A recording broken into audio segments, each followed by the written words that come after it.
Halo rekan-rekan sekalian, hari ini saya akan menjelaskan apa itu yang namanya ranging market strategy atau strategi dalam momen sideways sebenarnya ya.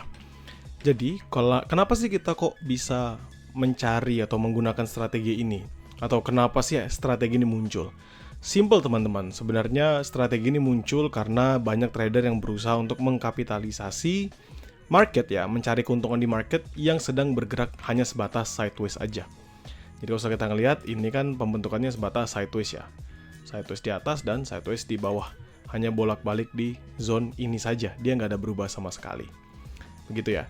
Kalau misalnya saya bisa gambarkan, semisal kita tarik, oh ini adalah zone di atasnya, dan zone di bawahnya adalah this level. Hanya bergerak di momentum sideways-nya seperti ini, up and down and up and down and up and down. Hanya sebatas itu saja. Nah, jadi banyak yang memang menggunakan strategi ini untuk bisa melakukan trading dalam momen market masih belum ada tujuannya, ya belum ada directional trendnya. Oke, nah basic idea untuk kita bisa mengidentifikasi dalam trade seperti ini, itu ada beberapa key konsepnya. Yang pertama adalah kita harus menentukan yang namanya resistance level. Resistance level dan support level ini sederhana teman-teman, kalian bisa tarik. Mostly banyak orang yang tariknya dari body, dari closingan body. Jadi kalian tinggal ubah menjadi line chart. Di sini kalian bisa melihat. Ada juga yang memang menariknya dari tail terujung. Misalnya nariknya dari ini kan paling atas ada shadow-nya ya. Jadi kita bisa taruh tail di sini. Ya, area resistance, dan di bawahnya adalah di tail yang ada di bawah, shadow yang di bawahnya, area support. Jadi keduanya sama aja. Nanti kita tinggal kotakin. Ini kalau saya gambarkan, nah ini seperti ini untuk area atasnya. Dan untuk area yang di bawahnya, kalau misalnya kita bisa tarik dia sebagai patokan, maka area bawahnya juga sama seperti ini. Ini adalah range-nya, makanya namanya ranging market. Kenapa kita ngomong range-nya? Karena most probably, tanpa ada dorongan atau pergerakan yang signifikan, marketnya hanya akan bergerak ups and downs and ups and downs di sini-sini saja. Sampai nanti break salah satu ke bawah, atau mungkin dia breaknya naik ke atas. Inilah namanya ranging market. Oke, sampai sini dulu adalah pengertian atau pemahaman yang kalian harus miliki ya, bahwa oh ini toh yang disebut sebagai range market. Dan ranging market strategi ini bisa digunakan sebatas untuk entry buy dan sell di posisi yang sama. Begitu ya. Jadi kalian sudah ketemu support levelnya, sudah ditandai support levelnya. Misal sebentar saya akan coba ini support levelnya. Kita pakai line measures, lalu kita pakai shape and text. Nah, kita pakai price notes. Kita tarik di sini, ini ada di 2607499 ya teman-teman, perhatikan juga. Lalu kita akan ambil si angka 2607 ini, kita akan bentuk dulu. Berarti kita ambil lagi satu untuk bantu nentuin 2607, di bawahnya ada di 2605. Jaraknya sebatas 20 pips ya. 05 ke 07 20-an pips. Jadi 05 06 07 30 kalau kalian hitung atas ke bawahnya. Dan untuk area di atasnya, kalau misalnya kita ambil, ini akan ada di 2616 dan lanjutannya akan ada di 26, supposedly harusnya sih 2618an ya. Supposedly di 2618an, yes, 2618. Ini 2671873, saya buletin aja ke atas sedikit biar jadi 2618 ya, 2618. Nah, kayak gini. Nah, sekarang kita sudah ketemu nih, teman-teman ya. 2618 dengan 2616 untuk area resistance, 07 dengan 05 sebagai area supportnya. Range-nya berarti adalah ya bergerak atas bawah dari zona ini. Dan inilah yang kita gunakan dalam sideways marketnya. Tadi kita stepnya sudah jelas ya, sudah mengidentifikasi range-nya. Selain kalian bisa pakai garis-garis support dan resistance ini, sebenarnya kalian juga bisa pakai Bollinger Bands. Ya, kalian bisa pakai Bollinger Bands karena Bollinger Bands itu bisa ngebantu kalian juga melihat dari pembentukan yang terjadi di dalam marketnya sendiri. Begitu ya. Apa yang perlu kita lakukan? Sebenarnya simple teman-teman. Ini adalah titik di mana kita buy di support dan sell di resistance. Sebatas itu aja. Kita masuk ketika dia mulai ada reversal di area supportnya, lalu kita akan masuk juga ketika dia ada reversal di area resistance-nya. Kita bisa pakai buy order sama sell order, buy limit, sell limit pun juga nggak masalah. Untuk stop loss, the take profit, tentu untuk stop loss adalah di luar dari range ini. Semisal kalian mau entry sell ya, maka kalau misalnya kalian pilih area ini sebagai area untuk kalian entry sell, misalnya saya di sini akan masuk short position, maka area stop loss kalian tuh udah di luar dari zona yang tadi. Jadi misalnya ini 2616, 2618, berarti kalian stop lossnya misalnya di 2620. Targetnya mana? Ya tentu paling jauh adalah ke area supportnya. Tinggal kalian pecah aja, TP1 di mana, TP2 di mana, TP3 di mana, begitu ya. Dan itu juga berlaku yang sama teman-teman ketika kita ngomongin long position. Long position kita juga makan dalam zona yang sama. Stop loss-nya kalau misalnya ini kan 07 sampai 05, mungkin teman-teman bisa taruh di 03 atau mungkin di 02. Dan targetnya paling jauhnya pun juga di area teratas dari zona tersebut. Tinggal dibolak-balik saja. Begitu ya. Jadi misalnya kayak sekarang nih, dia sudah bullish, big movement, potensial dia melanjutkan penguatannya, lalu nanti dia tertahan lagi untuk melanjutkan penurunannya, bolak-balik di sini saja. Itu adalah cara kita untuk melakukan tradingnya. Dan ingat ya, namanya juga trade di range market. Apa yang akan menjadi resiko kita? Resiko kita tuh sebenarnya cuma satu, yaitu ketika dia berhasil breakout. Maksudnya apa? Maksudnya adalah ketika dia berhasil, misalnya di sini dia bullish, dia break untuk melanjutkan penguatannya.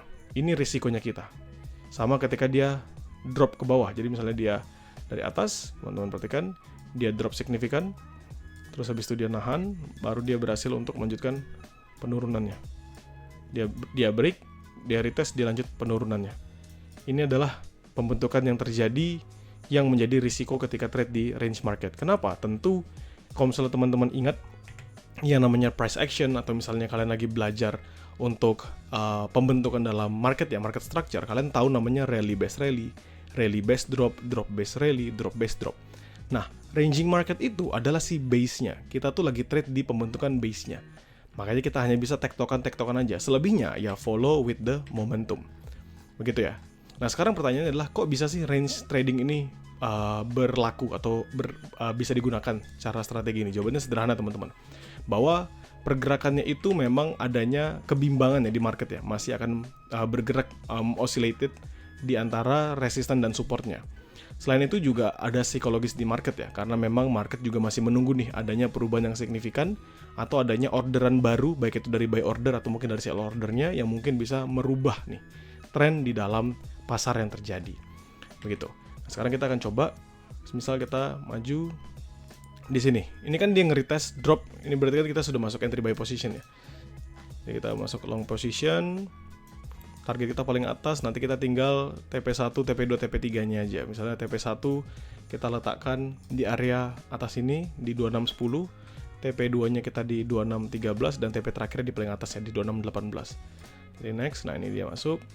Tinggal kita tunggu rebound hit TP1. Ini kan kita pakai candlestick M15 ya, dan ini adalah dia baru hit area 2610, means dia sudah take our TP1, lumayan. Dan kita menunggu lagi momentumnya, begitu aja. Selama dia masih dalam pergerakan yang terjadi di sini, teman-teman ya. Jadi di sini dia nge-retest kembali untuk buy positionnya di area supportnya kembali, lalu dia kembali berupaya untuk rebound. Saya lebarin sedikit. Nah di sini dia nge-retest, misal kita re-entry bisa nggak? Jawabannya bisa-bisa aja, karena kan memang masih dalam pembentukan yang namanya si sideways ini.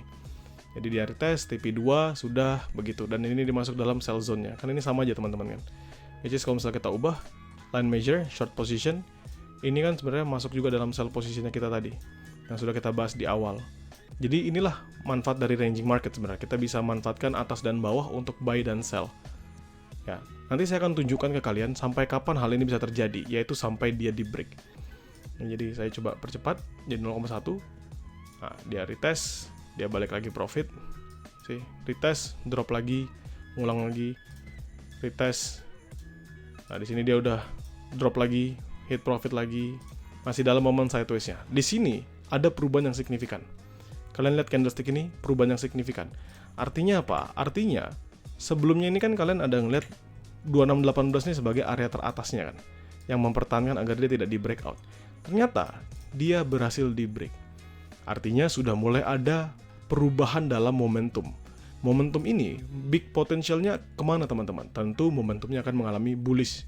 Why? Jelas karena memang semakin lama semakin kuat. Mungkin kalau misalnya teman-teman punya pengetahuan yang lain, oh di sini sudah kelihatan nih juga memang terbang dia. dia melanjutkan penguatannya dalam uptrendnya, misal di sini. Jadi big potential masih melanjutkan penguatan, mungkin akan rebound, retracement dulu untuk melanjutkan lagi next step-nya ke area yang lebih tinggi.